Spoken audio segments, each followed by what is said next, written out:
Hello and welcome. I'm Jamie. And I'm Steph. And we're your hosts for the Star Trek Deep Space Nine Parmach cast.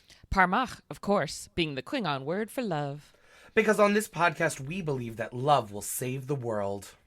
And that the Deep Space Nine crew are all in a massive polyamorous relationship web. That too.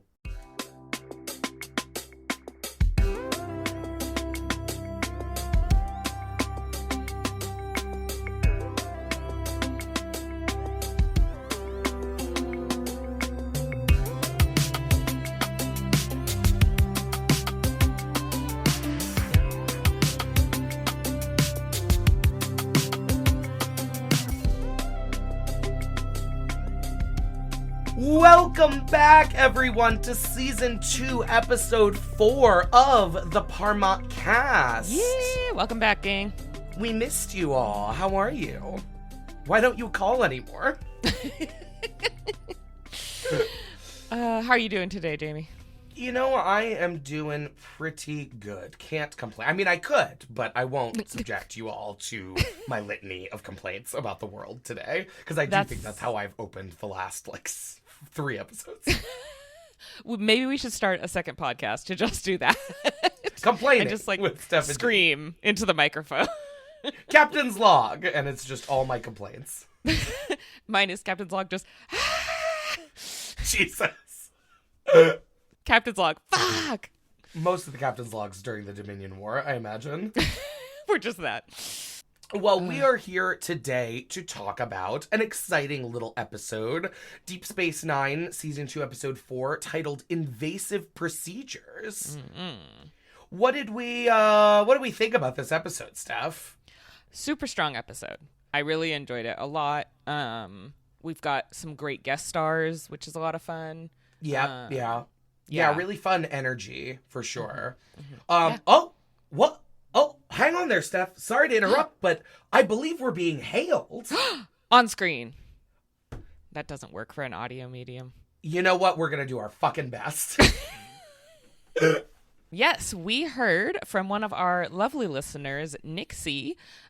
She reached out on Blue Sky and then wanted to email us, and she shared with us about finding the Parmach cast in early November, actually right after her best friend's funeral.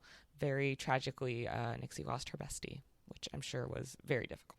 Yeah, we were so sad to hear about the tragic circumstances of all of that, but there was so much in Nixie's email that she shared just about sort of, finding us at very unique and difficult and troubling time, and the ways that listening to us just, chatting silly about Star Trek felt really reminiscent of the conversations that she had had with her friend Grace, and we were just really, really moved to receive that message. I mean, this is, in many ways a pretty silly endeavor, but as we, I think, speak to at some point in most episodes, one of the things that we love most about this show, and one of the things that brought us together in our friendship as Steph and Jamie, is just rapping about Star Trek and embracing the really community forward values of that show. And just to hear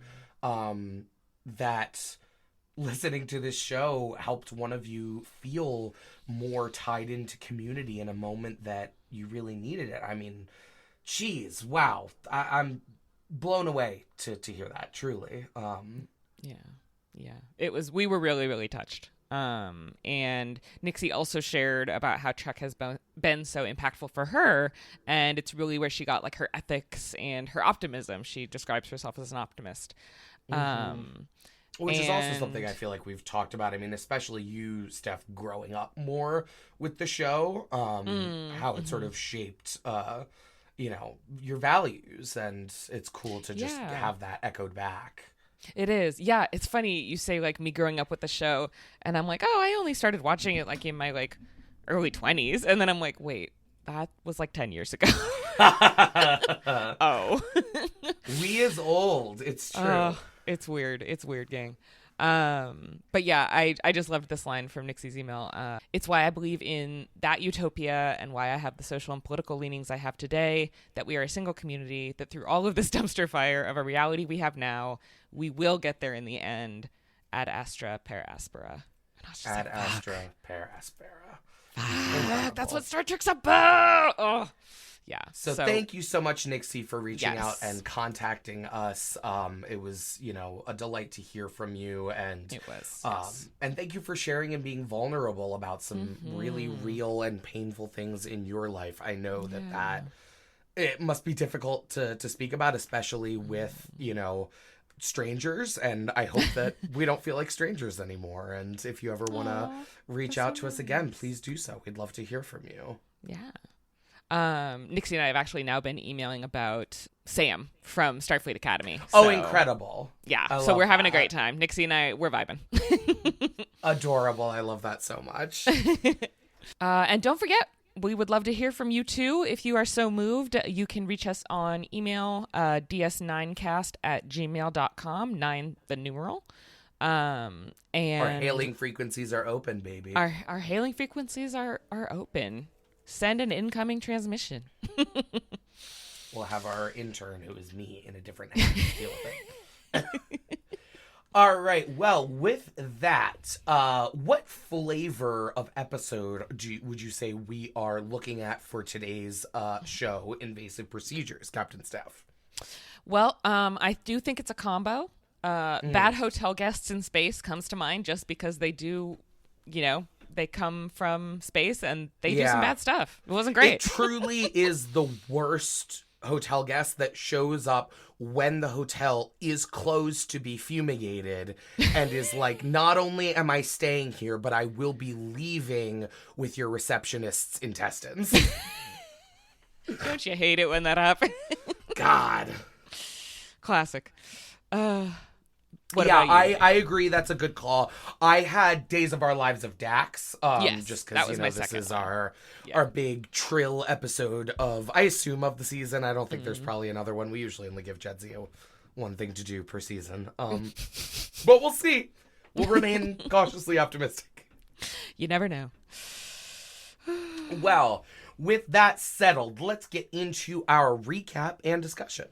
Let's do it. This episode was directed by Mr. Les Landau, with teleplay by John Welpley and Robert Hewitt Wolfe. And it was released on October 17th, 1993, a Sunday. Oh, we love an October. We open on the station, where Benjamin informs us in a log entry voiceover that DS9 has been temporarily evacuated due to a violent plasma disruption, leaving only a skeleton crew in place. And I just had cozy stormy day on DS9. We love a cozy stormy day. I'm actually having one right now, and it's delightful. I'm pretty jealous of that. You mentioned that, and I was like, I'm going to keep my jealousy in check, but what I wouldn't give to be specifically on like a big southern front porch sipping a tea and watching the rain fall. Yeah. Julep. Just channel with my bones. D. Kelly. Yeah, exactly. Leonard McCoy. Yeah, we went to the same place. I love that for us. In Ops, Jadzia tells Benjamin that she has the runabout USS Orinoco ready to depart at Landing Pad C should things take a turn for the worst, while Odo and Miles are sealing off all the station's remaining airlocks. I also enjoy how much this episode feels like a family preparing the house for a hurricane. Like, gotta make sure all the windows are locked up. We gotta have gas in the car in case we gotta drive over to somebody else's place if we lose power. It's like very specific. But it also feels like a sleepover. Like, oh my God, guys, it's just us. Well, and that feels very like what parents do to make something like a hurricane feel less scary to their kids. So it's Ben being like, don't worry, guys, we're going to have a sleepover. That's really funny. I did not think of that angle, like, at all. Otherwise, Julian's going to be scared. We don't want Julian to be scared. No. Also, I have to make the obligatory Enya reference. Sail away, sail away, sail away. Because we had the USS Orinoco flow mentioned. Oh, I know nothing of what you speak, but I do love it. This is for my older internet people. Yeah, I'm too young and nubile to know what that is. Oh, God, did you have to use the word nubile? I did. Anyways, Odo detects a faint banging coming from one of the airlocks, which he opens to reveal Quark, seemingly meditating? Suspicious. Sus. Odo reminds him that when he refused to leave on account of there not being room on the evacuation shuttles for all of his latinum, Sisko gave him strict orders to remain in the bar, and I just had so right to be suspicious. Goo that you are. It's so true. And then there's this whole bit that is so funny with Quark pretending that he stayed behind in the airlock because he's having a hard time saying goodbye to his brother, which is, of course, bullshit, but there's this great interaction where Odo goes, "Oh, please, don't tell me you've been out here all this time pining for Rom." And Quark says, I know. He couldn't find a cup of water if you dropped him in a lake." Incredible insult. Made me Chef's laugh kiss. out loud. But he is my brother, blah, blah, blah. And then Quark turns to O'Brien and is like, "Do you have any brothers, Chief? And did you ever have to leave to say goodbye to them? And did it bring a tear to your eyes? Well, try explaining that to him." And I just think it's so funny, Quark's ability to get away with extremely obvious bullshit by just doing bits at the DS9 crew until they get fed up. Like, he's so clearly up to something. Oh, come on, guys. Blatantly obvious, and they're just like, "Ugh, whatever, just shut up, Quark." We can't do this right now. And so Quark heads off, without anyone noticing a small blinking device left behind on the wall of the airlock. Dun, dun, dun. Dun, dun. Which, again, we should have. Anytime Quark is in a room by himself, you should search the room after he leaves. Like, that should just be... Yeah. And him whatever. as he goes, like... And then we get our theme song! And back in Ops, while in the process of monitoring the storm and securing the station, the crew receives a distress call from a cargo ship claiming to have been damaged by the storm. I do just have to call attention really quickly to this little moment where Julian practically skips into Ops, like, "Guys, you've got to see the storm from the promenade. It's so pretty." And Ben is like, "I assume, Doctor, that the promenade is secure." And a very bashful Julian is like, "Oh, yes, sir. I've struck the sails and battened the hatches, so to speak." And I'm like, "Yeah, sure you did, gay boy." He's so beautiful and stupid. I love him so much. This is really a good episode for him to shine It is. as his beautiful, stupid self. Like, there's nothing about this episode's plot that is really central to Julian, and yet he manages to insert himself in satisfying ways. He has... Sorry. He manages to insert himself in multiple satisfying ways. I heard myself. Tell me more, Garrick. Yeah, I really enjoyed this episode for Julian. I have more to say about it, but I'll save it for later. That's actually, now that you mention it, where's Garrick? He can't leave the station. That's just something that, whatever. Oh, shit, you're right. We're not going to bother, but he is stuck here. He's asleep in his quarters. He's fine. Anyways. I forgot about that. So Sisko has the cargo ship towed in with the tractor beam, and O'Brien and Odo head to the airlock to unseal it and allow their guests to come aboard. Unfortunately for them, they are quickly taken hostage by the crew of the cargo vessel, a woman named Mariel, a pair of Klingon mercenaries named Takar and Yeto, and a timid Trill named Varad. And I just said, Tuvok! He's here! That's Takar is Tuvok, and I will be probably calling him Klingon Tuvok the whole time. Played by Tim Russ, who plays Tuvok on Star Trek Voyager. If you've never seen it, he is one of the regular cast members. Also, Principal Franklin on iCarly for all you younger millennials and Gen Zs. And then we also get John Glover, who is all over the acting sphere. I feel like I know him primarily as Lionel Luthor from Smallville, again, for you millennials out there. Specifically you homosexual millennials staring at Tom Welling's heaving body. He also played Jason Woodrue in Batman and Robin, which is the guy that pours the chemicals on Uma Thurman to turn her into Poison Ivy, and then I believe she kills him. So good for her. Good for her. And he voiced the Riddler in Batman the Animated Series. So a lot of DC stuff for John Glover. Yeah, I was going to say quite the theme there. Both of these are fun guest stars, and we're happy to have them. Yeah. There's also Megan Gallagher as Variel, who... Yes, I don't mean to not include her. I just don't know anything about her. Oh, no, of course. I found it out today when I was doing the research. We can cut that. No. That's good. Yeah. And Megan Gallagher as Variel. She was also in season 4 of Deep Space Nine, in Voyager, and lots of classic 90s TV. I don't remember either of those appearances, but chances are she was wearing a forehead, so... Well, she's wearing a forehead in this one. In the one Deep Space Nine season 4, she is a human in 1947. So then she doesn't have anything going on with Oh, of course. She's from the Little Green Men episode. The Little Green Men episode, I do remember her now. Yeah, she's great in that episode. That's so funny. It's a very different character. Oh, well, that'll be fun when we get to that one. Yeah, truly. I love O'Brien's, indignation here. Hello! We just saved your lives, and also, the Klingons of the Federation are allies, you stupid cunts! It's just really good. He has a gun pointed at him, and he's just so PO'd with these guys.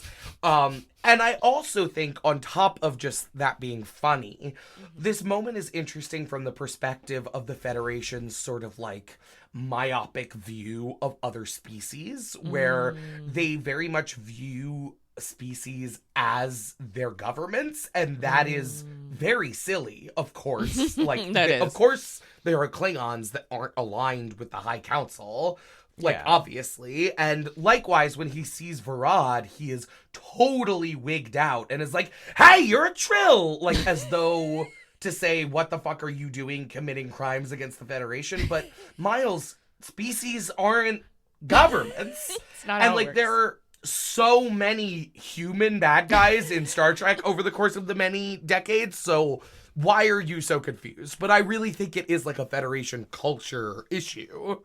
I can't believe Miles O'Brien is racist. Wow. Well, speciesist. Won't be the last time we have to come back to that well, unfortunately. The Marauders force Odo to go goo and pour himself into this little lockbox that they brought with them. And I just can't believe that someone finally actually came up with a decent plan to deal with Odo. Good for them. And also, this is hysterically funny. Sorry, Odo. Get in the timeout box. Seriously, it's very that. It's very, he's in the penalty box, like in a hockey game. Yep. Mm-hmm. So they then lead Miles at gunpoint to the infirmary, where Julian is awaiting the supposedly injured cargo ship crew. They force Bashir to put the box containing Odo into the infirmary stasis chamber, and then they move on to ops to capture the rest of the crew. I love this little moment here where Klingon Tuvok is like, put the box in the stasis chamber, or I will destroy it. And Julian is like, are you stupid? It's your box. Why would I care? Until Miles tells him that Odo is in there. And I just thought it was very funny. It's a good moment.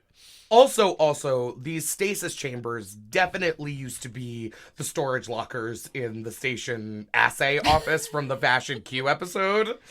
I was like, oh my god, that's why they looked familiar.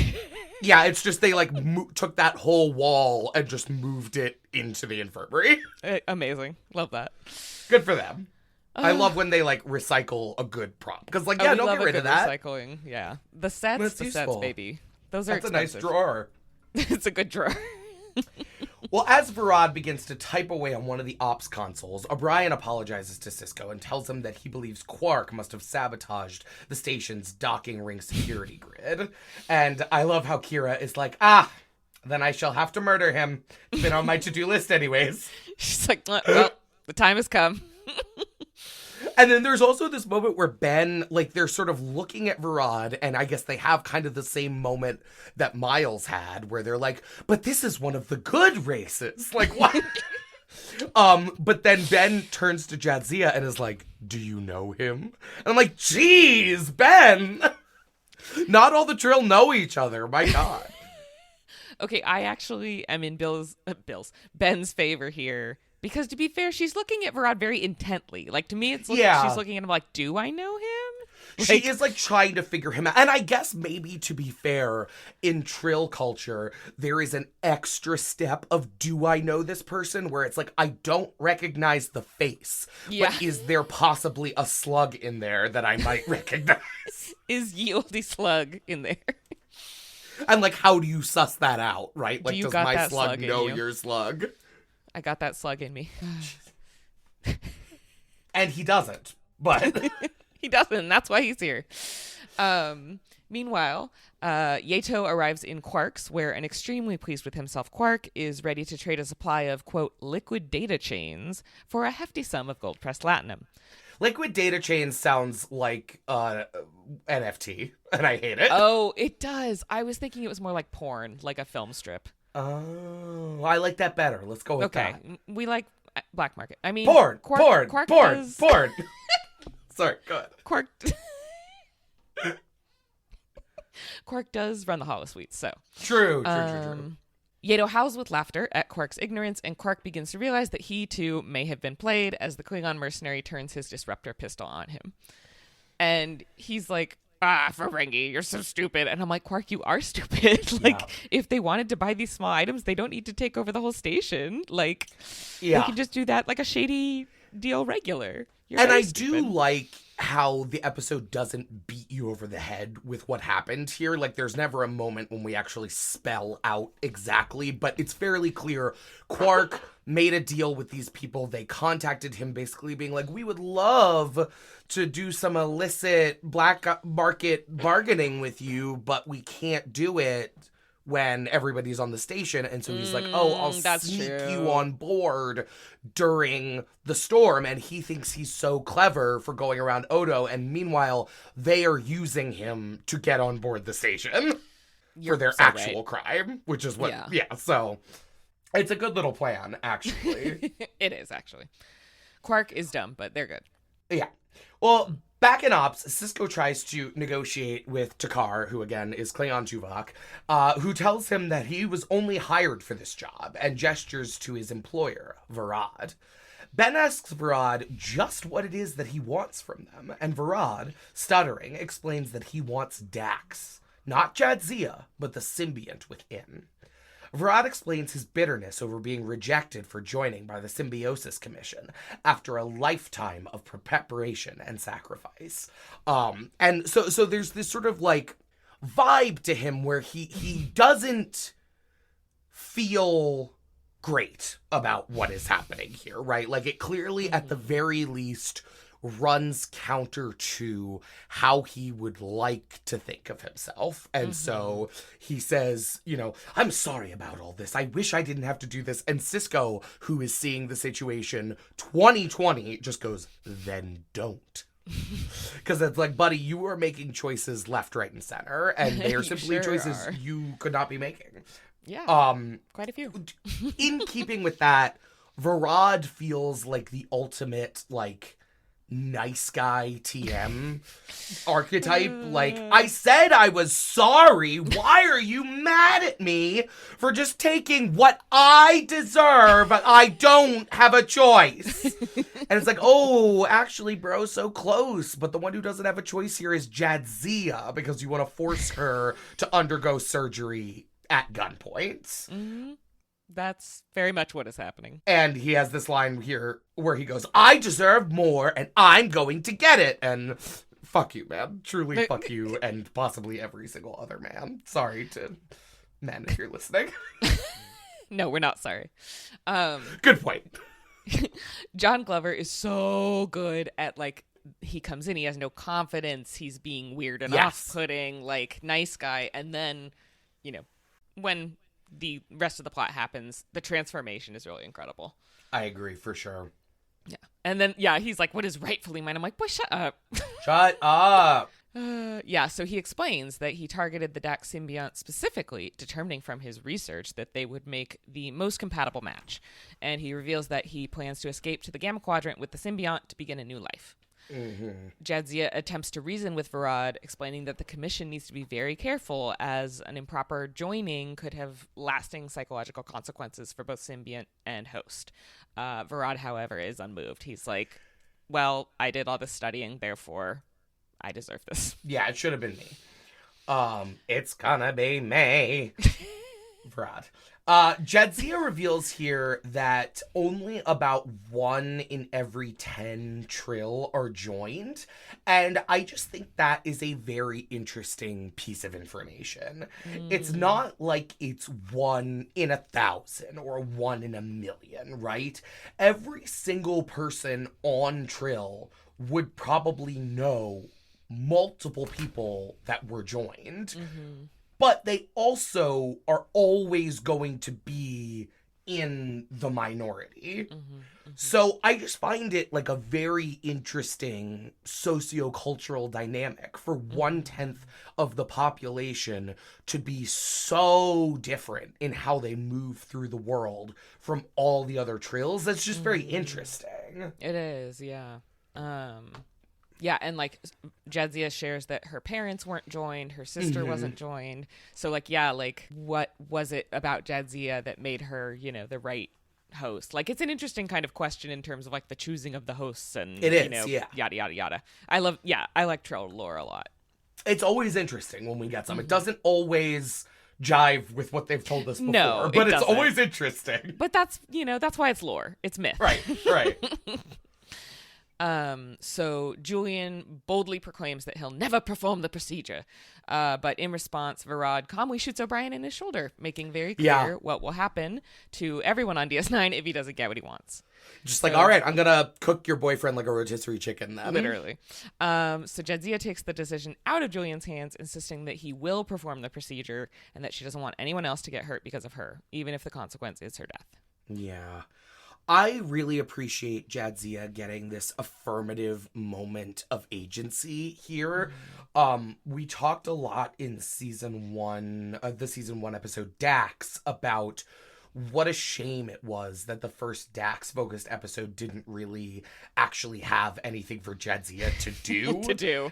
Yeah. And unfortunately, this episode also comes up a bit short on that front. But at least she has this moment of affirmatively choosing to sacrifice herself to save everyone else. It is a similar choice to the one that she makes in the Dax episode to stay silent about like the secret history or whatever. But I think we feel it much more acutely here because it's the rest of the main cast of the show that she is working to save, and we're already invested in those relationships, right? So yeah. I just like that. Yeah, like Dax makes a choice to make a choice, you know, like she gets to the affirmative consent basically. And it's a nice character moment for her to be like, I choose to die for all of you. Like that's an exchange I'm willing to make. And that is a piece of her characterization that will remain very essential. She is not someone who is afraid of self-sacrifice. And maybe that is something that just comes with the perspective of so many lifetimes. But I do really like how they establish that here. Yeah. There's also just this moment that really struck me after Varad shoots O'Brien. He says kind of to himself, like, there, you see? I've taken the first step. Yep. And I was just There's like... no going back now. Oh. Just the way he delivered it really struck me. Yeah, I mean, it's something about, like, the fact that he has shot Miles now, and so regardless of what happens, he would go to a Federation prison if they caught him. It's almost like now, in doing that, I have permission to do whatever remaining violence this mission takes, right? And there is something very spooky-ooky about that, about when a person gives themselves permission to just, like, lean into the violence like that, right? Yeah, exactly. I couldn't put it into words. You could. Thank you. Oh, it's a team effort. Teamwork makes the dream work, baby. Well, Varad briefly allows Bashir to tend to Miles' phaser wound, and then Yeto escorts them off to the infirmary, leaving Muriel and Takar behind in ops. And Ben and Dax have just a really sweet moment here. He starts to say, Dax, but she cuts him off and is like, I know, Benjamin. You'll do everything you can. And just in case it's not enough, I want you to know it's been fun. And just cut to me sobbing like a baby. Because, like, the foundation of their relationship so much is the fun they have together. They are not, like, they do talk about stuff, but they are not, like Kira and Dax are, like, talking girlfriends. Benjamin and Dax are, like, let's go ski backwards down an upside-down mountain kind of friends. While we're drunk. And so just something about this line, I want you to know, it's been fun. It just feels like it speaks so intimately to their relationship specifically, and that's what I really love about it. Yeah, I love that too. It's a good moment. Quite a few good moments in this episode. We get real nice character times. So Julian attempts to sedate Varad for surgery, but he insists on remaining awake, as well as on watching the procedure himself via a surgical monitor. Crazy. Bashir then sedates Jadzia, and the two share a quiet moment together as she drifts off to sleep. For my lost babes, it's Jack insisting on doing his own appendectomy. I watched the first episode of Lost, and then I found out that I would never find out what any of the stuff in the first episode meant, and I couldn't do it anymore. That's so fair. But that is very funny that they did that. It is like a trope, in a way that is fun. It is. Okay, the thing about Lost is, like, you can't go into it like it's about the island. Like, no, it's about the people. It's about the relationship. Yeah, it's kind of Star Trek-esque in that way. But Anyway. even with that, it's like Star Trek is the two wolves inside you. It is simultaneously that sweet, sweet character drama, and it is also 3 separate conflicting backstories about the Trill. No, but that's what Lost is, too. You have to get into it. Like, you don't really get it. Come to my house Lost. and hold me at phaser point, and we'll see. All right. Yay. Also, the moment with Jadzia and Julian is very nice. And, like, as Jadzia drifts off, he's like, forgive me. And I'm like, Yeah, if memory serves, this season is going to do a lot more than season 1 did in terms of building that Julian-Jadzia friendship. And I feel like this is a good, like, starting point for that. Yes, agree. Well, in Ops, as they wait, the crew discusses Jadzia's chances. Benjamin explains that a host usually dies within only a few hours of being removed from their symbiont, but that Jadzia is young and strong, and that Bashir will do everything he can for her. Demanding silence, Takar suddenly kicks O'Brien hard in his phaser-burned shoulder, leading Ben to lunge at him with everything he's got. And I can't explain it, because I am deeply invested in this episode and the stakes of what's happening here. But for some reason, I absolutely laughed out loud at this moment. There's just something so funny to me about Klingon Tuvok's, like, high kick to nail O'Brien right in his already injured shoulder. This guy's not fucking around. It's, the high kick. It's real extra. He didn't have to go that big. But, you know, Klingons, they do it for the drama. Like, it reminds me of that SNL sketch where the 50-year-old woman is like, and I can kick like this.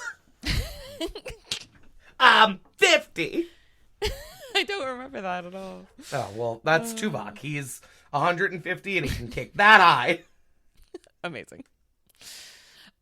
So the Klingon and the commander space karate chop at each other for a bit, as do Muriel and Kira, before Muriel somehow manages to get the upper hand on Kira and turn her phaser on Benjamin, regaining control of Ops. Yeah, I know that it's, like, for story reasons, but absolutely crazy that Kira loses this fight.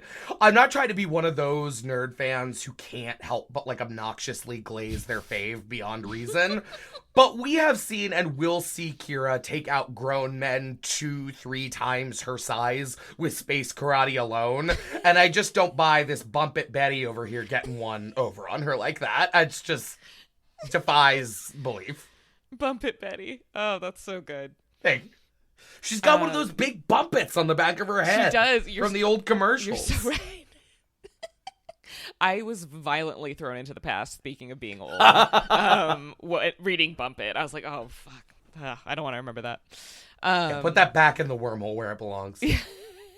I feel like Ben's is somehow less space karate here and more like bar fight Benjamin. Like, yeah, he's like throwing punches. He is very much fighting from a place of emotion, and I think that's interesting. Yeah. Well, back in the infirmary, Bashir slowly, carefully removes the Dax Symbiont from Jadzia's abdominal cavity and transfers it into Varad's. For a moment, Varad begins to shake and convulse before suddenly a wholly new expression washes over his face. One seemingly of enlightenment. I love Julian's little fucking high-tech, like, grape scissors that he uses to snip the symbiont's umbilical whatever. It's so silly. Also, watching this scene, I couldn't help but be like, who are the first fucking Trills that thought to try this? Like, this is crazy. Yeah, like, how did the worms and Trill first communicate? Like, I mean, I also have that thought every time I eat cheese, so it's not like, but like, who thought to do this originally? That's crazy. I do think about that. A lot of human stuff is like, why? Why did you do that?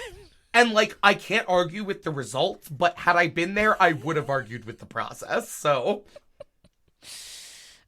Truly. I love the visual of the symbiont having like essentially an umbilical cord, and like the way it emphasizes the invasiveness, we said the thing, of what's happening. Like this being is a part of her in both a physical and mental, emotional way. Also, the idea of joining being a rebirth that Ben mentions in a couple scenes, like the parallels of that with like this image of a child, like I think is just an interesting sort of parallel. Image of a child, you mean like sort of the way that the imagery of removing the symbiont echoes like imagery of birth? Exactly. Yeah, that is really interesting. Yeah. And speaking of in-ops, Quark has the sheer fucking audacity to complain about their situation. And Kira takes him to task for it.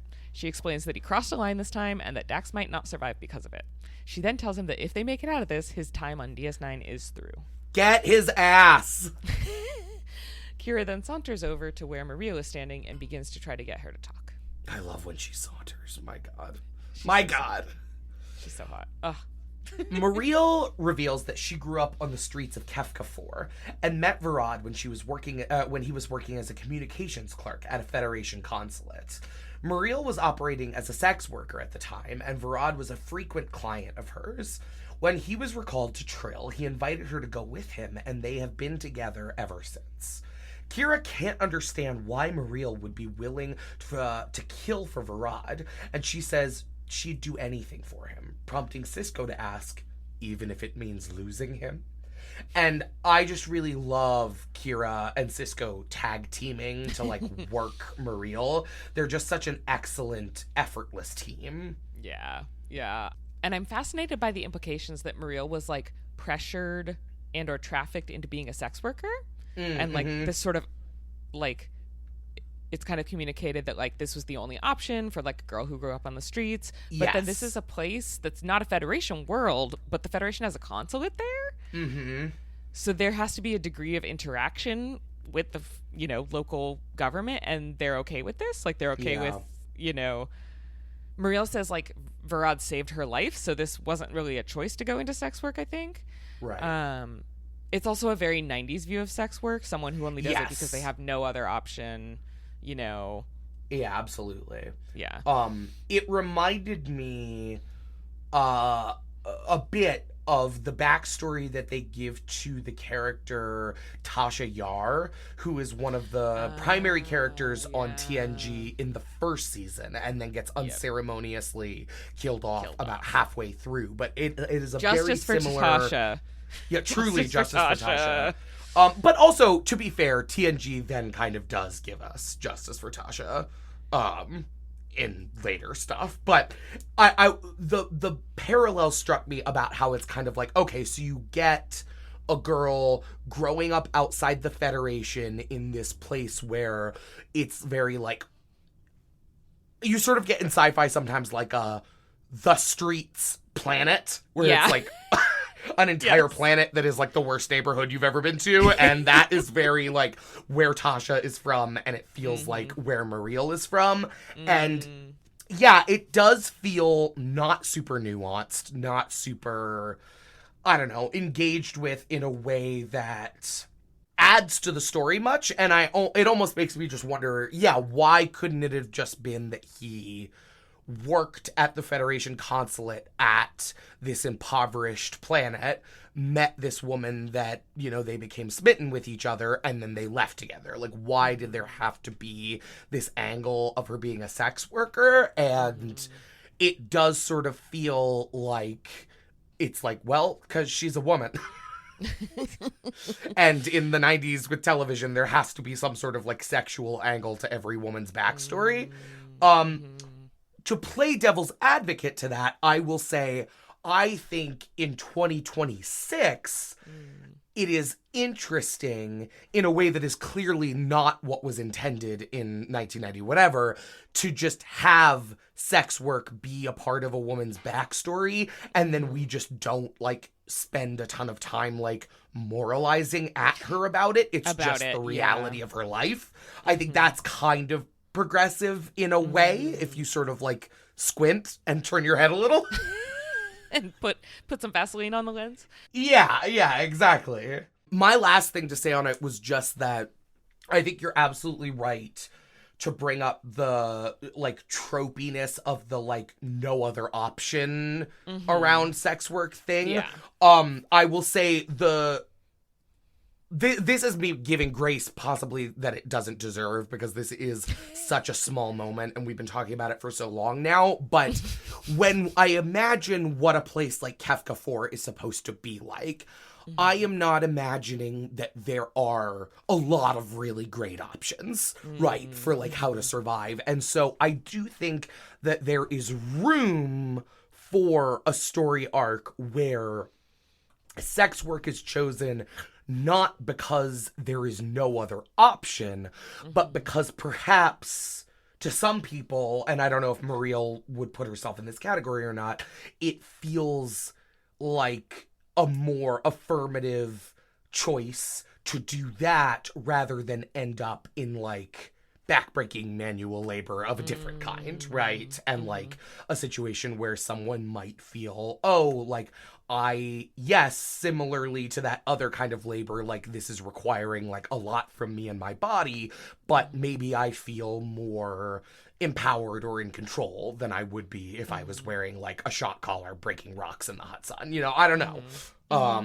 But they don't spend any time on it, so They don't. I'm just interested in how sex work is portrayed in media. 100%, especially on a network television show. I mean, I think it's interesting that they even allude to that in this when they just could have not.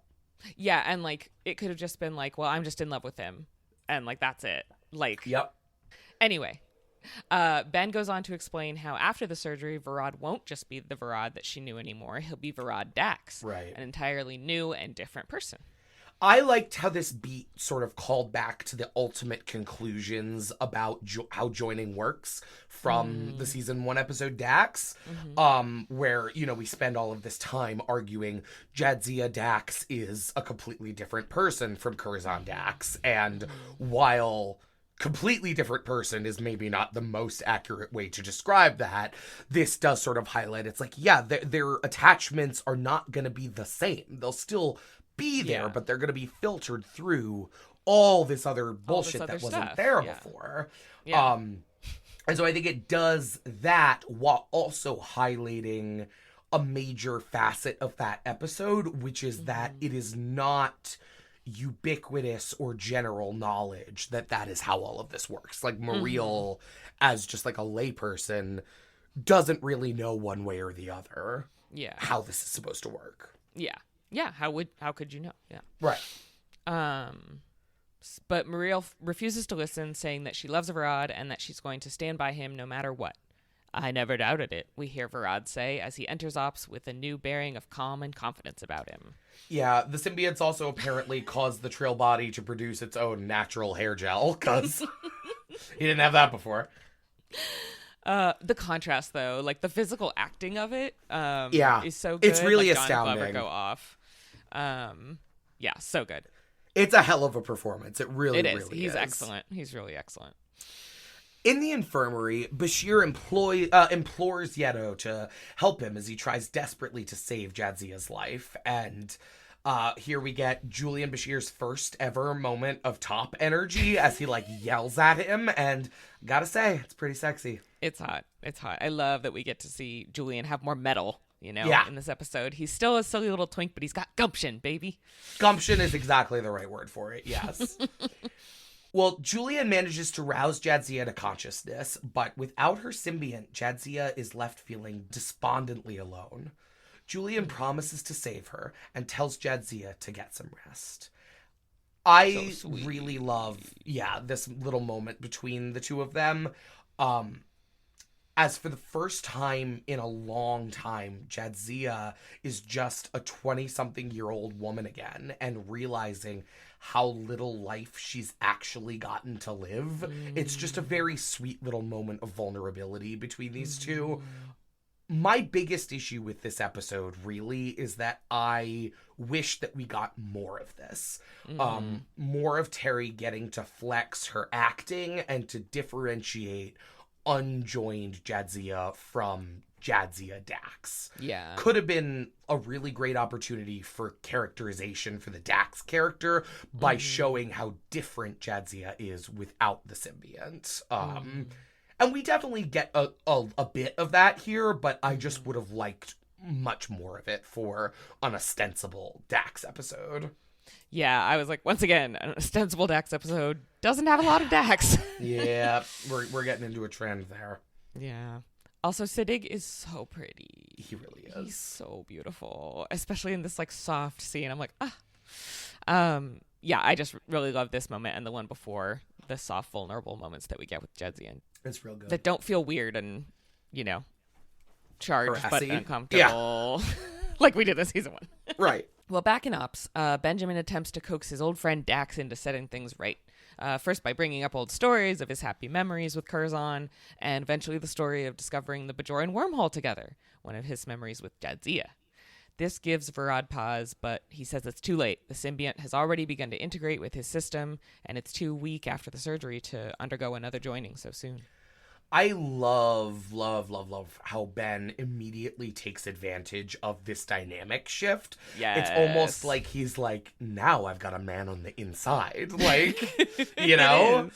I also think Avery and John Glover do an amazing job here navigating this extremely complex balance of being simultaneously complete strangers, blood adversaries, and the very best of friends, right? Yeah. One specific thing that I really like is that at a certain point, Ben just starts talking to Varad like he just is Dax as sort of a strategy, right? To kind of like, if I talk to you this way, maybe that part of you will just sort of take over. And so he says to him, you have to discuss it, Dax. You know as well as I do, we can't just let her die. Like, obviously. Come on, dude. It's really good. Well, Varad justifies his refusal to save Jadzia by talking about how he wants to use his lifetimes of knowledge and experience to help the people of the Gamma Quadrant. When Muriel begins to question why Varad is entertaining this conversation with Ben at all, Varad snaps at her, and she begins to realize just how much he has truly changed. Varad again refuses Benjamin's pleas to save Jadzia, and outraged, he abruptly ends their friendship, telling Varad, "Then you're not the Dax I know!" This leaves Varad clearly upset. I really love the way that Ben just shuts down when it's clear, like, Dax, this version of Dax Varad is winning and won't entertain the notion of saving Jadzia. It's really good. He had altered the friendly vibe a little, like, come on, we gotta talk about this. And then he's like, don't fucking touch me. Like, you're dead to me. Yeah, it's a masterclass in sort of like emotional manipulation from the Cisco character, while simultaneously very real emotional reactions from that character. So later, Varad sits in Cisco's office as he and his group wait for the plasma storm to pass. Below, in Ops, Muriel looks up sadly at Varad, and Cisco again tries to convince her that he's changed far more than she realized. I finally realized what feels familiar to me about this woman, and I can't explain it, but she just simply feels like a Who from Whoville to me. Maybe it's the hair, the sheer size and scope of the bumpet she's using. I don't know, but It's hard to take her seriously now, having realized that. It's very like every time the camera pans over, forest, anyways. Oh God, yeah. Suddenly, Christine Baranski is here. Yeah. It's great. Ben is like, at one point to something Muriel says is like, really? And it's like, Ben, you master manipulator, you. And like, there's this A+ little looks coming from Kira with like the teensiest little smile as she sees Ben getting under Muriel's skin. It's a great dynamic. It is really good. Well, Muriel unfortunately stays loyal to Varad, but the conversation becomes heated, drawing Varad's attention. Muriel assures him that everything is fine, but just then, Quark attacks Takar and ends up thrown around Ops like a fucking rag doll.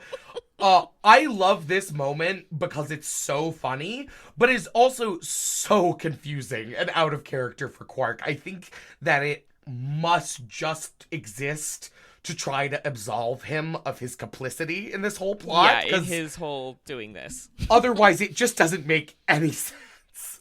He literally undergoes no other consequences. So they were like, okay, well, he'll like start the chain of events that saves them all. And he does. He very much saves them all. It is only because of Quark that this works out for them. But yeah, it's baffling choice. Well, as Quark squeals loudly in pain, Varad orders Muriel to take him down to the infirmary. While being examined by Bashir, Quark gives a signal to the young doctor to drag things out, leading him to run some further tests. Muriel then leaves Yeto alone with Julian and Quark, returning to Ops. Armin's squealing in pain is just so excellent. It's so funny. There is this moment where he like almost makes eye contact with Yeto and then sort of like quickly pivots away and the screaming gets even louder and more pathetic. It's 10 out of 10. Also, the signal is literally just Quark going, no. Like pantomiming no to Julian. Quark is about as good of a spy as Julian. The two of them together. Dynamic. Yeah, Armin's comedic ability saves us from hating Quark forever. Double O dumbass over here. Muriel asks Varad how he's feeling, and he tells her, better than ever, thanks to you. He goes on to say how he couldn't have done any of this without Muriel, and they begin to discuss their escape plan. Varad will take the ship that they all arrived in into the wormhole as soon as it's safe, while Muriel and the Klingons remain behind to cover his escape. After Varad is safely in the Gamma Quadrant, Muriel will take the runabout Orinoco and follow. She tells him, the sooner you leave, the sooner we can be together, and goes to hug him. As she does, Varad's discomfort is plain to see. Muriel asks him to tell her that everything is going to be okay, and he tells her to just wait for him at the rendezvous point. And I love Ben's face here as he is just like watching the whole thing go on, and his face just goes, well, isn't that interesting? He really does. I mean, it's like you can literally hear his thoughts. It's Avery, the actor that you are. Do you think that Varad was genuinely like in love with Muriel, like cared about her, or was he kind of planning to exploit her and then get rid of her from the beginning? Because this feels a little bit like maybe he was always going to, but didn't realize what it would mean until he's in it, kind of like the violence. Or it's an interesting question. I do think we should take some time to discuss it here, but I almost want to preface it with, I don't think the episode actually really gives us enough to say for certain either way. Yeah. I just think it's an interesting concept. Yes, I don't think we can say whether it happened or not. Yeah.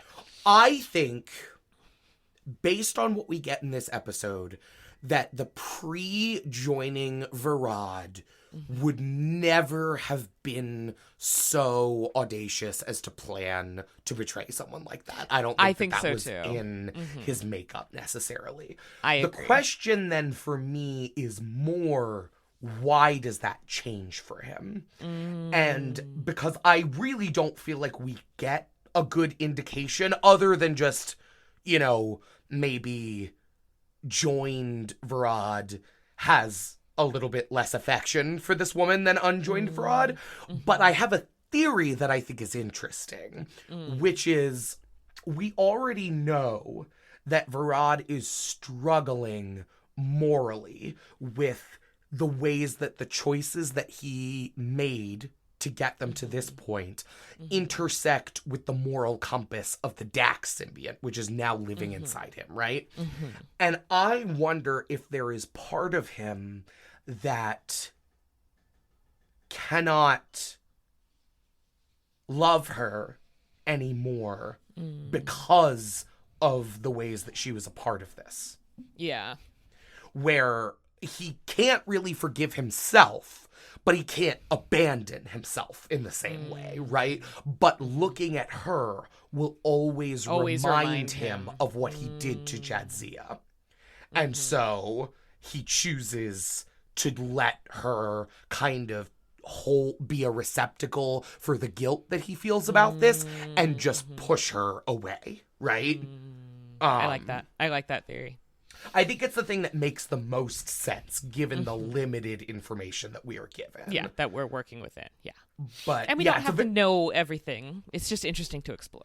It is. Yeah, I think that is one of the strong things about this episode is that there is a lot of stuff that it does not spell out for you. So it really comes down to sort of what emotional reaction does this character engender in you, right? And that's like, that's art, baby. That's the fucking stuff. That's kind of how it should be. So yeah, another one of the reasons I really love this episode, and I'm glad you brought it up. Back in the infirmary, Muriel's departure has given Quark and Bashir their opportunity to strike. Julian knocks Yeto out with a hypospray to the neck, classic, then removes the lockbox containing Odo from the stasis chamber. Smooth work, Dr. Twink. It's so funny. Like, the Klingon, like, passes out over Quark's lap, and Quark's like, "Thank you, Doctor. I feel better already." And they're having, like, a little lull about it. And then it's so funny, after they get Odo out of the stasis chamber, he's like, "Oh, yeah, Odo's in this." And Quark is like, "And we've got to get him out?" And Joe's like, "Quark." And he's like, no, I know, I'm just kidding. It's so good. It's such a good little moment. Well, Bashir doesn't know how they're going to get the box open without the access code, but Quark quickly identifies its Delgorian locking mechanism and manages to crack it using a combination of his superior hearing and a convenient laser scalpel. And I also just had, "Excellent job, Crime Goblin." They're all just doing their special jobs, and I love it. And then Quark just has a line. He goes, "It's a gift." He's so proud of himself.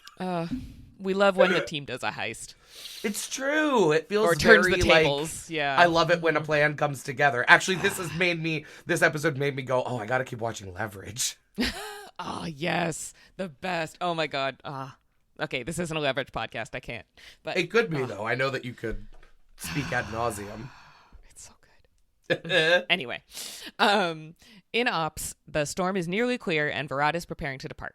He attempts to call Yeto, and upon not receiving a response, realizes he must have been overpowered and that Odo is likely free. He immediately heads for his ship with Takar, taking Kira as a hostage just in case. And it's so funny because he's like, "Oh, the doctor must have overpowered him," and Klingon Tuvok is like, "The doctor? That twink?" A doctor? Don't be ridiculous. And then they immediately pivot to like, "Oh, no, it must have been Odo," which I love. Definitely wasn't that kid. Definitely wasn't that twink. I love how Ben tries to be like, "Absolutely no way are you taking Kira."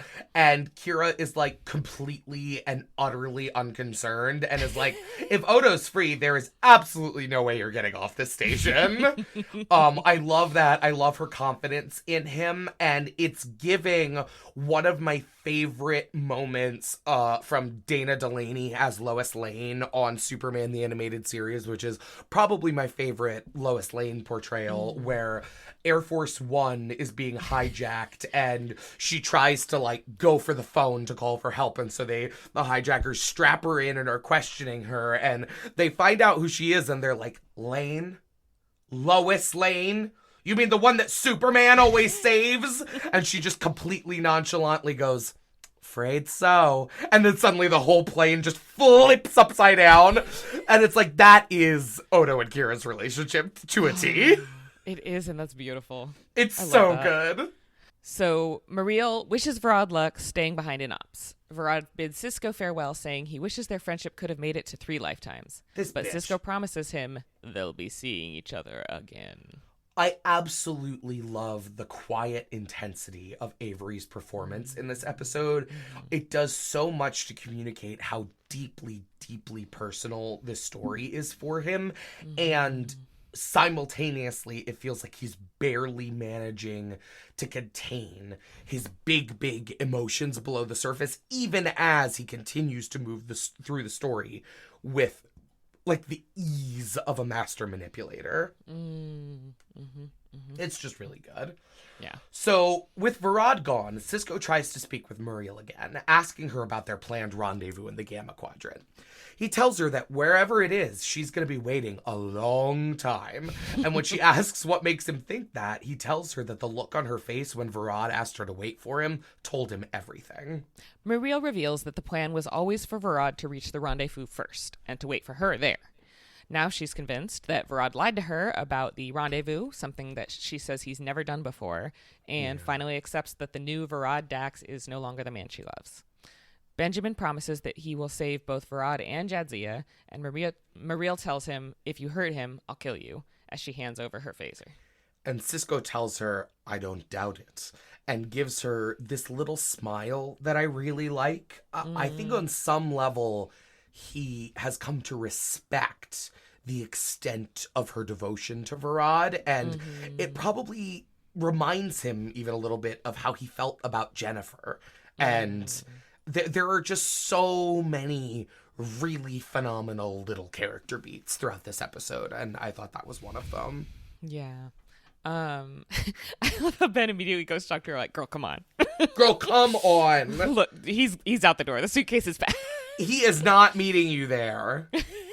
I also, the way that Megan Gallagher delivers the line, he's never lied to me before.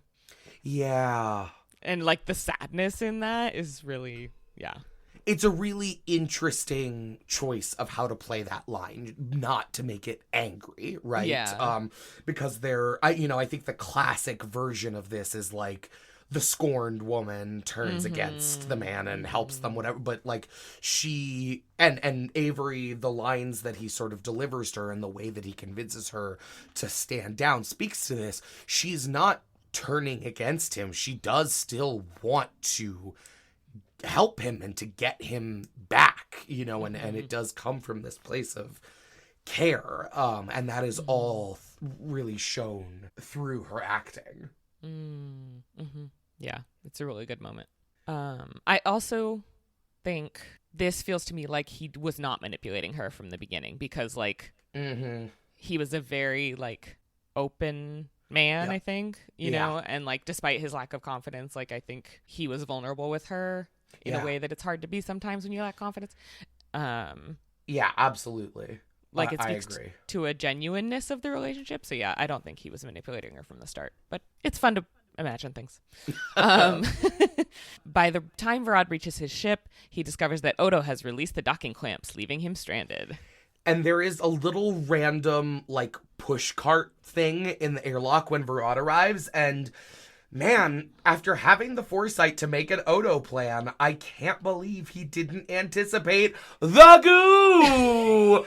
Always check for goo! He had such a good Odo plan. And then he knew Odo was maybe loose and wasn't like, weird that there's this cart here. So sad. I also love this vibe of Odo almost as Batman. Like, you don't see him, but he's up there in the rafters being mysterious and working against you. He jettisoned your ship, and if you don't look out, oh no, he's right behind you! Like, he's got all his little Godo gadgets. Yeah, it's just good. He is vengeance. He is the night. He is goo. Oh, God. I love it.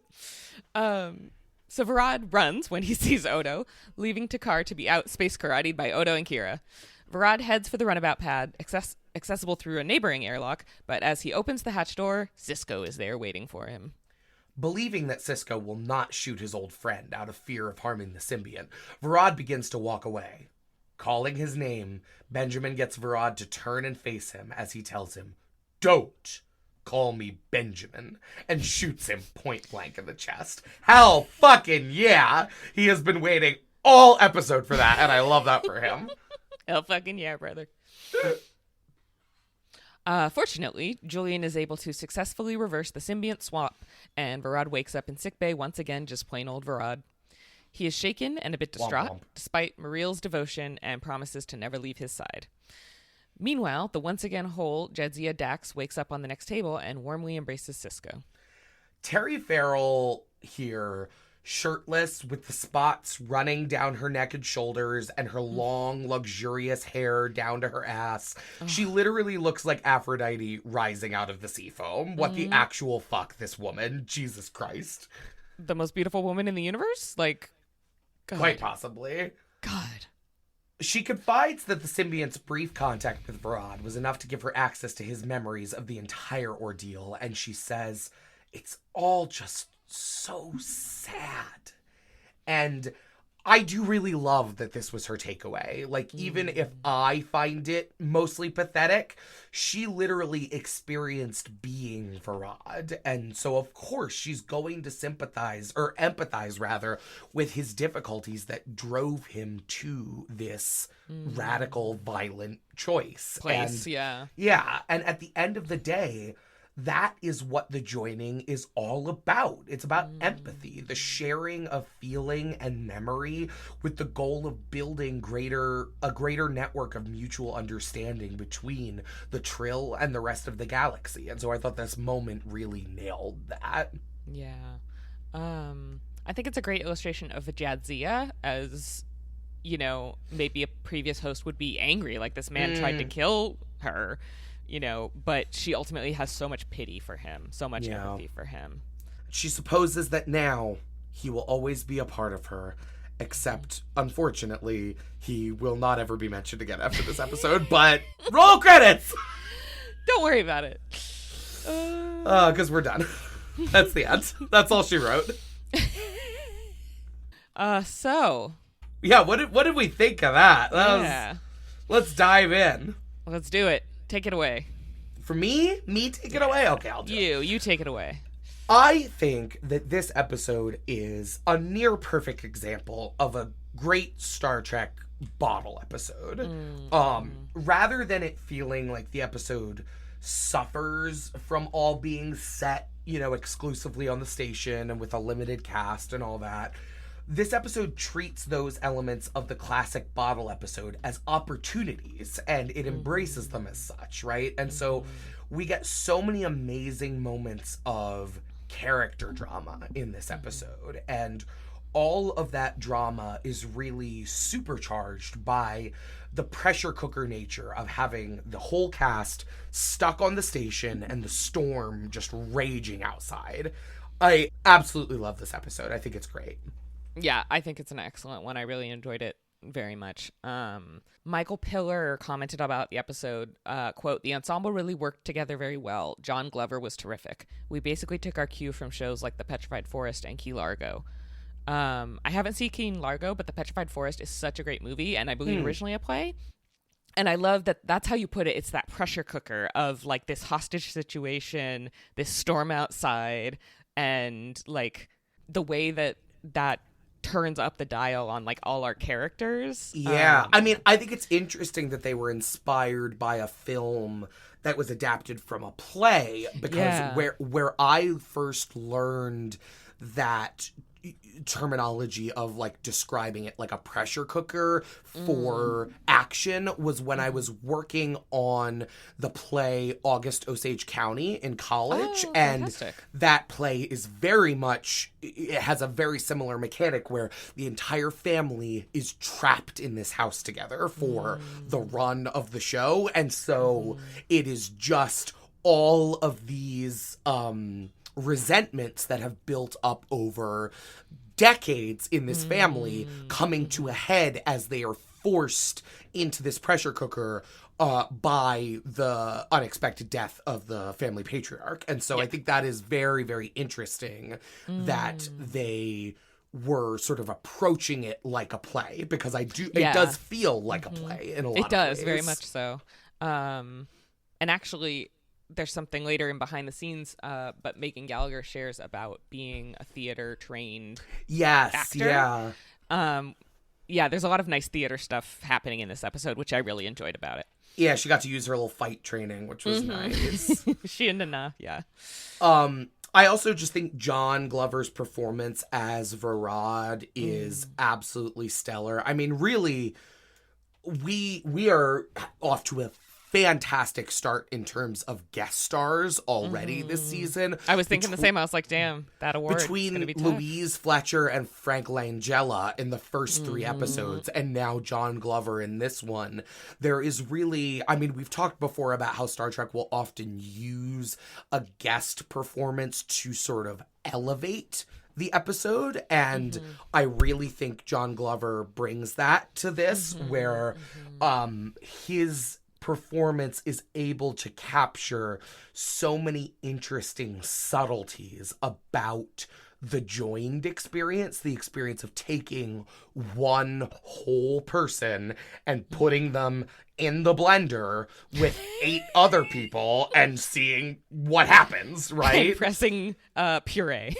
Yeah, and then in addition to just the performance of that, which I think is incredible, there is something lore-wise that I think is really interesting about the joining between Varad and Dax, where we never, at least I don't think, write in, correct me if I'm wrong, but to the best of my recollection, we don't have another situation where we have a character that we get to know pretty well as themselves, and then they are joined, and then we get to know their joined self after that.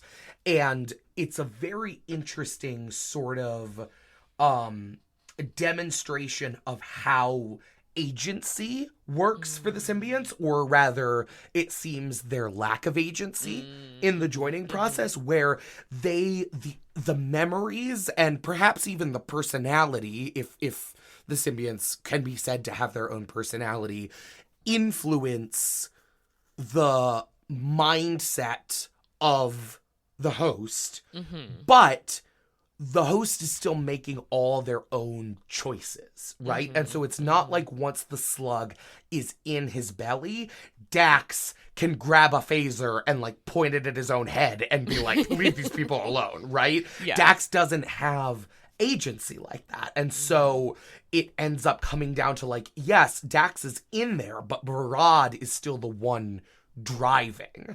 And I think that's interesting, right? Because it's not that Varad is not Varad Dax. He is changed. We see the ways that he's changed. We see the way that his morals have shifted, that his relationships have shifted, but still he is enough of that same guy that he's not going to just drop this scheme because that's what Jadzia would do, right? Or what Curzon would do, or whoever else. And I just think that has very interesting implications for what it means to be a symbiont and what it means to be a symbiont joined to another person.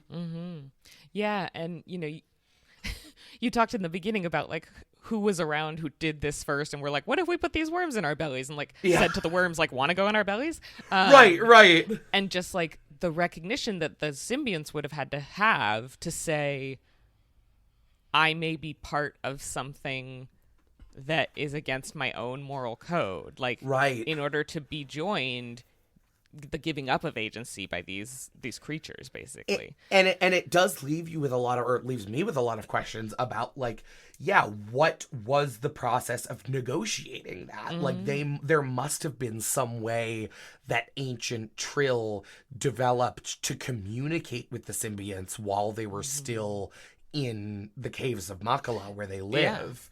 I'm very curious about that now, and I wish we got more. Anything else for you for final analysis today, Captain Steph? No, Captain Jamie, thank you. That's very kind of you. I always thought I was more of like a lieutenant commander. So I didn't want to insult you. I felt like, hey, a lot of lieutenant commanders have have done very great everything things, to the Starfleet. Yeah, let's. Starfleet is built on the backs of lieutenant commanders. Truly. I mean, if we're going to be real, that's probably the rank we see the most throughout the shows. Yeah, actually. Yeah, you're right. That was classist of me. No. How dare you? Elitist. You are not less for being a lieutenant commander, James. Thank you. I appreciate that very much. All right, well, with that, Captain, let's transition to our behind the scenes. First little bit we've got today is that according to the writer, Robert Hewitt Wolfe, this episode was basically created to satisfy the producer's desire to convey to the audience that not every Trill was joined to a symbiont, and that it was, in fact, an extremely difficult process to be chosen. So it was sort of like intended as a lore drop, which I think is kind of incredible that it turned out to be such a good episode. Yeah. That, right? Lore drops can be rough sometimes. Yeah, if you're not paying enough attention to the fact that you still have to tell a story in addition to expositing all over the place, like that can be rough. Yeah, but this episode was story forward in all of the best ways, and yeah, I think it was a huge success story. I agree. Yeah.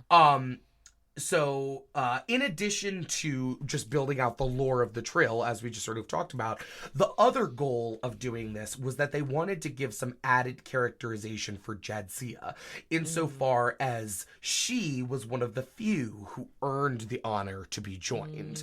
And I do think that is an interesting characterizing beat for her. I mean, Jadzia is very much a wonderkind, right? Yeah. And this episode does a great job of sort of highlighting that, and also highlighting the ways that people who are like that sometimes don't realize how different their lives are from the people who aren't. Like, there's that moment where she's saying to Varad, like, well, you know, I was just lucky. I got chosen for this, blah, blah, blah. And it's like, I think you got chosen because you had 4 doctorates and speak 7 languages and, like, all of this stuff. But, like, all right, whatever. And actually, that's kind of interesting from a lore perspective of, like, academic merit means you are good at empathy.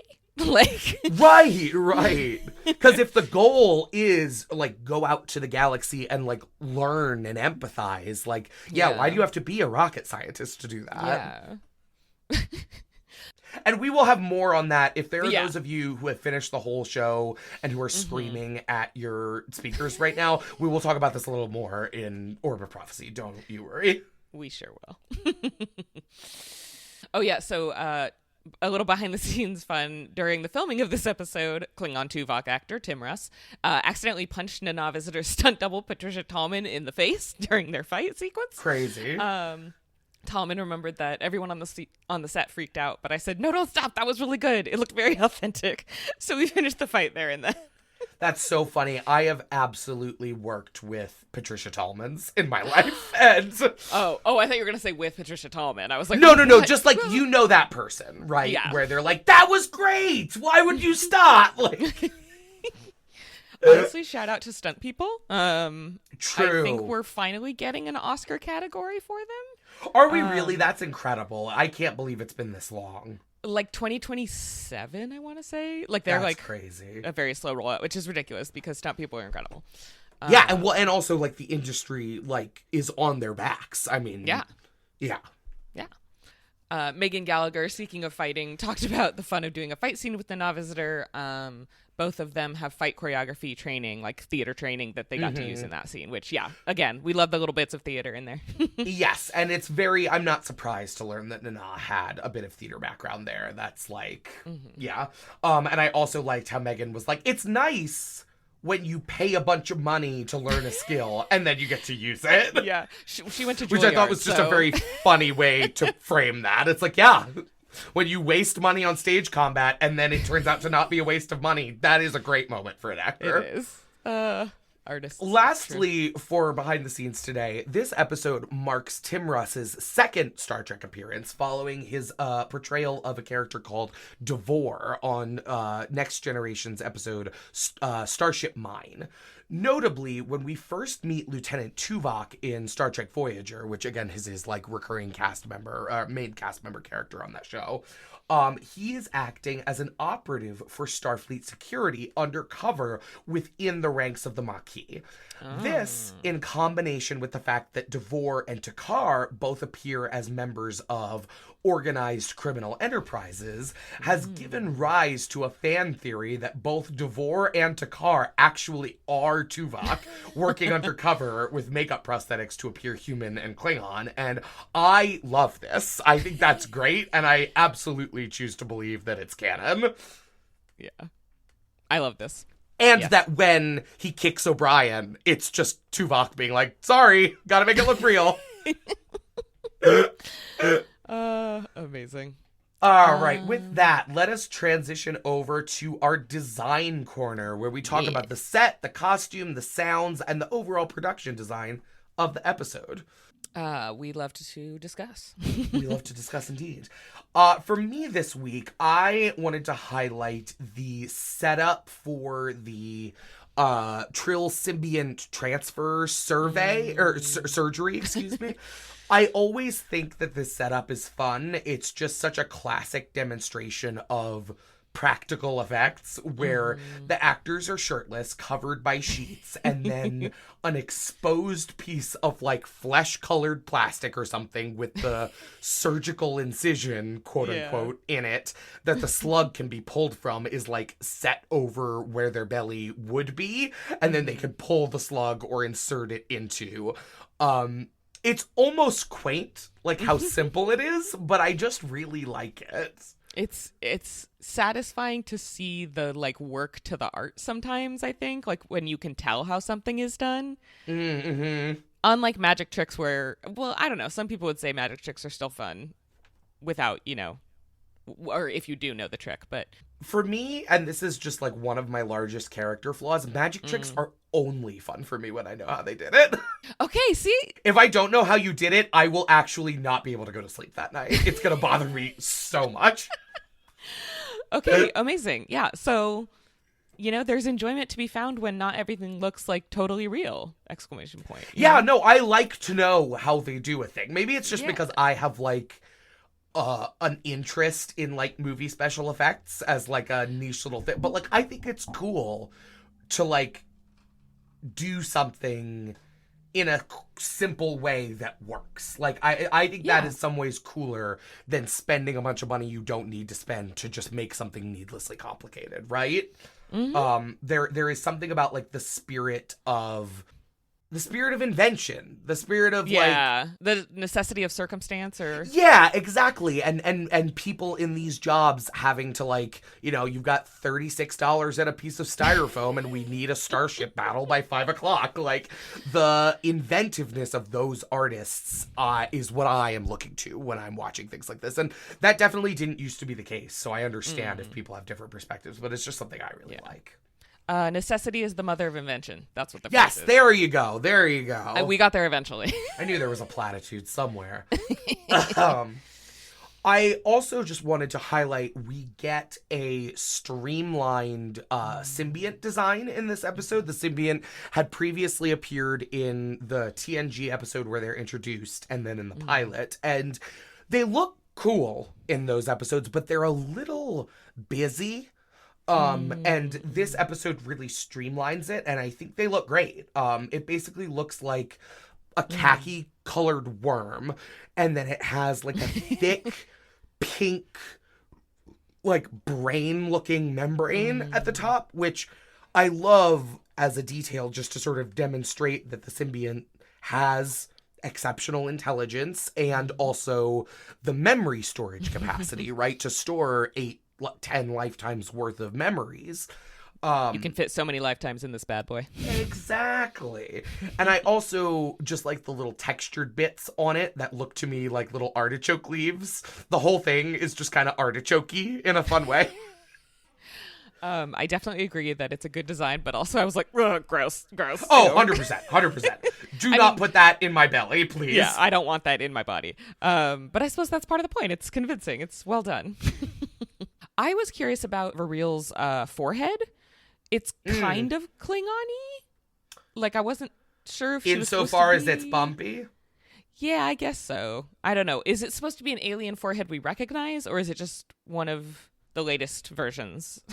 That is a good question. I almost wonder, not to accuse, but I feel like that question is very specific to the experience that we are having, and maybe some of you are having it along with us, of watching Starfleet Academy, and the far future that they exist in, there are numerous like blended species, and so it's very like, oh, that person looks like a Trill, but is that a Klingon forehead or like whatever? Yeah. In my memory and in my opinion, we don't get very much of that before the 32nd century setting. So I That's would be fair, that's surprised, fair. even though we probably should. Like, I it mean, wouldn't Alexander take- is 3/4 Klingon and 1/4 human, right? is Yeah. his mom half? Yeah. Oh, I've totally forgot that. Hmm. Well, there you go. And she's hot. Yes, that she's Most extremely important. hot. Kelleher or something like that. Kelleher. I can't remember her name, but I remember the titties. There's a lot of fucking apostrophes in it, as is so often the case. So I Classic know it Klingon starts with a move. K and ends with an R. My take is not Klingon, but I can understand why you would have had that moment of like, huh? Yeah. They love to fuck around with a forehead. Right. I also loved the design of the Odo timeout box. I thought it was The very Odo cool timeout box shape. is so good. The beep boops, the concept of like we can contain a shapeshifter in here, like Yes. is fascinating. I'm like, how though? Why can't he like phase through it? Well, normally he can't phase through like solid matter. He can only make himself so small and gooey that he can slip through cracks. So presumably if the seal on the box is as tight as like an airlock, he couldn't. But my question is, we know that the laws of conservation of mass don't seem to super apply to him. So I'm like, why don't you just turn into like a Martian elephant and bust out of that? there? But maybe that's why they put it in stasis. Oh, you know what? Maybe, yeah. It's like, That's get him in the probably- box and then get the box in the bedtime chamber. Got it. Okay, yeah, that makes I more don't sense. But it is a really good box. But it is I a cool love design, regardless of I how love it how works, it yeah. sort of looks like a camera shutter a little bit. It That I does, thought kind that of. was fun. Yeah, that is fun. Anything else for you, Jamie, on the design corner? No, I think that's all for me today. Thank you, Captain. With that, thank you all so much for joining us for this episode and for our discussion of invasive procedures. We have one final segment left in today's episode, a little something we like to call Consulting the Orb of Prophecy, where we look ahead into the future of the series and discuss spoilers that relate to this week's episode. If you've watched Deep Space Nine before, or you just don't mind spoilers, stick around after we sign off for that discussion. If you're watching along with us for the first time and don't want to be spoiled for future episodes, you're going to want to hop off after the sign-off. The Star Trek Deep Space Nine Parma cast is recorded in San Diego and Fremont, California, and produced by us, as well as our Trill Symbiont, Peter. A big thanks to friend of the show Matt, who produced our theme music, and to Tumblr user at GrandCon221B, whose Star Trek pit crew was used to generate the avatars of us featured in the show's cover art. New episodes drop every week on Spotify and Apple Podcasts. If you have questions, comments, or would like to chat with us about Star Trek, you can email us at ds9cast@gmail.com. You can also find us on Instagram, Twitter, and Blue Sky at ParmotCast for updates and memes. Last but not least, if you're enjoying the show, please review and give us a 5-star rating on Apple Podcasts, as it really, really helps other folks to find the show. And if you're enjoying so far, please join us next week for a discussion of Deep Space Nine Season 2, Episode 5, Cardassians. Ooh. Dun dun dun! Not Keeping Up With, just Cardassians, the new Hulu reboot. We'll see you then. Bye.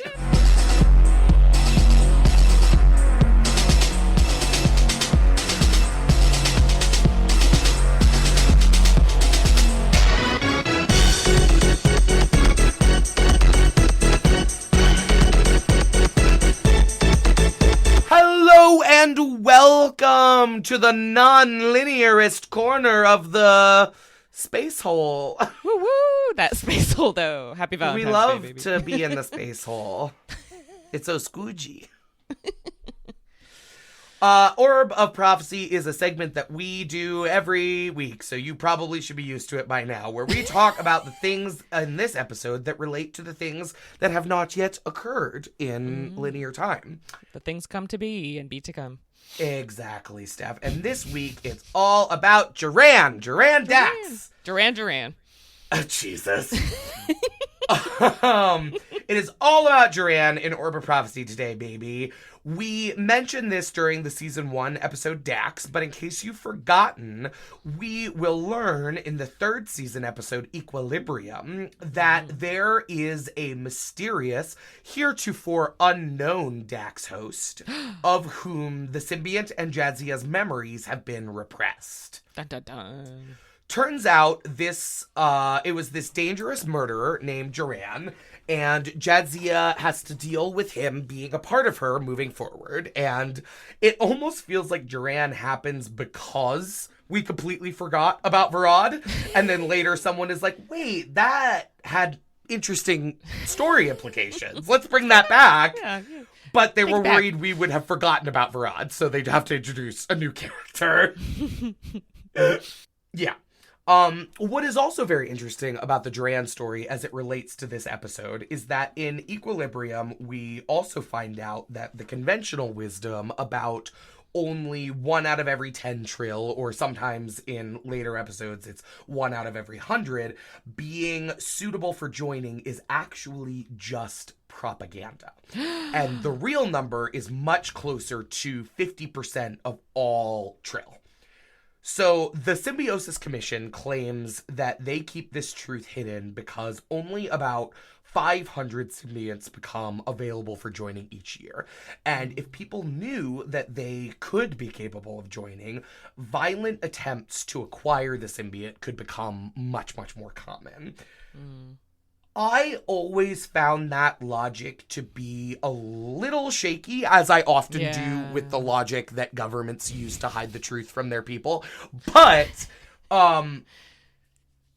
this episode sort of proves them right a little bit, you know? Because, I mean, Trill is supposed to be such an advanced and enlightened society, and there's sort of this idea that, like, the symbionts have a very spiritual role in their culture that people wouldn't necessarily want to interfere with for personal greed. But Varad clearly has some deep jealousies and issues about the symbionts that, like, no one in society over on Trill was helping him deal with, right? So yeah, so it's an interesting dynamic there of, like, we were saying, okay, there's such a minority of the population, but are they like a de facto kind of upper class? Like, it seems very much, yes. And I wonder, to my recollection, this is not explicitly stated, but I would assume that the vast majority of the members of the Symbiosis Commission are themselves joined,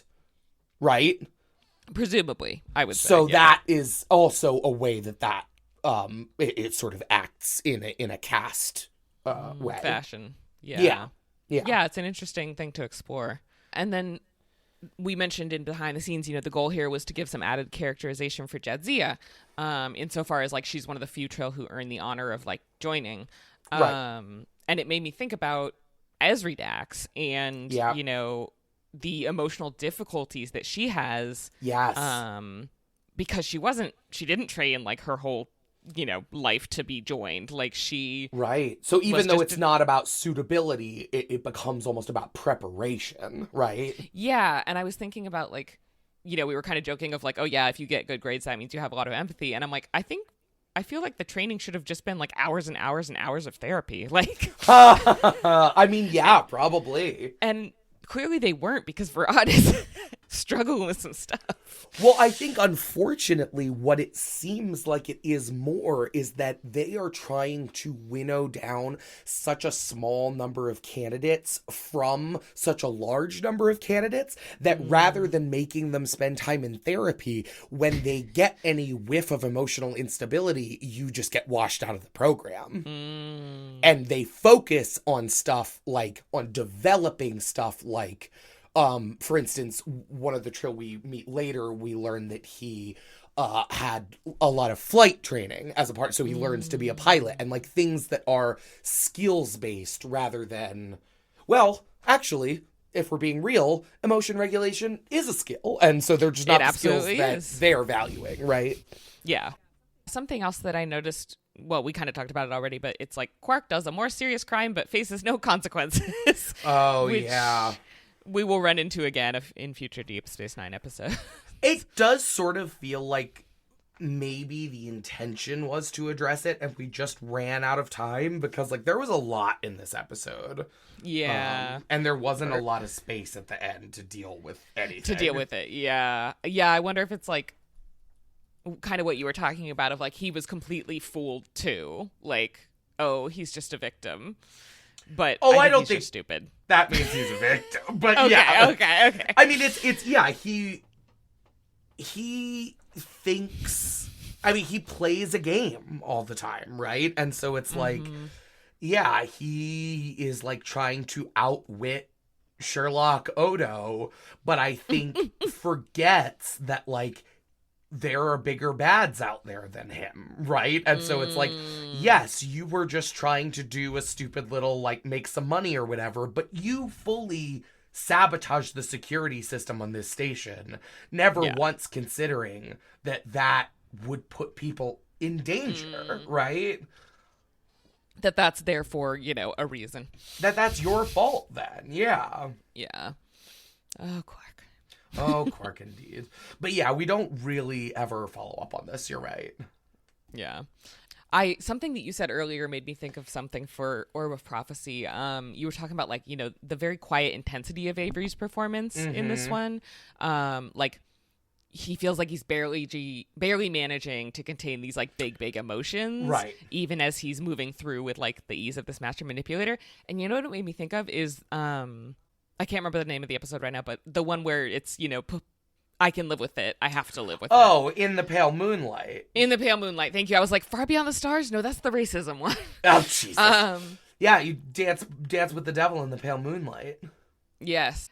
And just, yeah, his emotional control, like as a commander and as a person, I think is something that's really interesting about Sisko. Yeah, absolutely. And having to divorce yourself from your emotions sometimes in order to stay in control, and like, is that emotional regulation or is that, repression? Who can say? Right. Yeah. And I think certainly the circumstance that is putting Sisko in this position is his role as a commander. But we in the real world, and Avery Brooks as an actor moving through the real world, this is something that Black people are subjected to by the expectations of society very often, right? Is like you are not really given the same length of rope or whatever to express your emotions. It has to be kept really tightly contained, or else you are a hysterical, angry Black person or whatever. And it's interesting. I wonder if Avery drew on any of his life experiences with that kind of racism in portraying Sisko, because it is a similar sort of thing. I mean, obviously the difference is that Benjamin is making the affirmative choice to be a commander and is accepting the responsibilities that come along with that, and it's not just being imposed on him because of his skin color. But the actual logistics of it are very similar, of like, you cannot fall apart in that way, and so you have to find ways to remain in control even when you are completely about to fly apart, yeah, that's a whole dimension I hadn't even thought about. It's interesting the way that stuff is all sort of interspersed throughout DS9's DNA. And like when we were talking before in the circle, when with the graffiti on the Sisko's like quarters, and that experience of Blackness in America, it's a doozy. It is a doozy, and I'm grateful that I think to cap us off for consulting the orb, that is something that we're going to be exploring more going forward. So that's, you know, it's very something that is part of the DNA of the show from the beginning, with this idea of like the first black captain. But I think for a long time, it's something that they're not necessarily, they meaning like production level people, are not necessarily willing to lean into. But Avery can't avoid leaning into it because that is literally his life, and Serac cannot avoid leaning into it because that's literally his life, and Penny Johnson cannot avoid. So like it's something that, as you know, we spend more time with our black cast members, is going to be more and more a part of the DNA of this show. Yeah, which is, I think, one of the really many beautiful things of DS9. Yeah, absolutely. Yeah. Anything else, Steph, for the people? Avery Brooks is just so goddamn good. He is. He's so goddamn good. Again, we get a Dax episode that is like a real chance for Avery to just let loose. Flex on him. Flex on the haters. Yeah, I mean, which makes sense. It is like, you know, as much as we talk about, like, it would be great for Dax to get more to do here, this character is very, like, here because she is Ben's old friend, right? Like, yeah, that is I mean, he's our main character. Life. He's our main character at the end of the day. So, it makes sense, at least. Yeah. Alrighty. And nothing else for me. Thank you guys for joining us. We'll see you next week. We love you so much. Be good. Mwah. Mwah.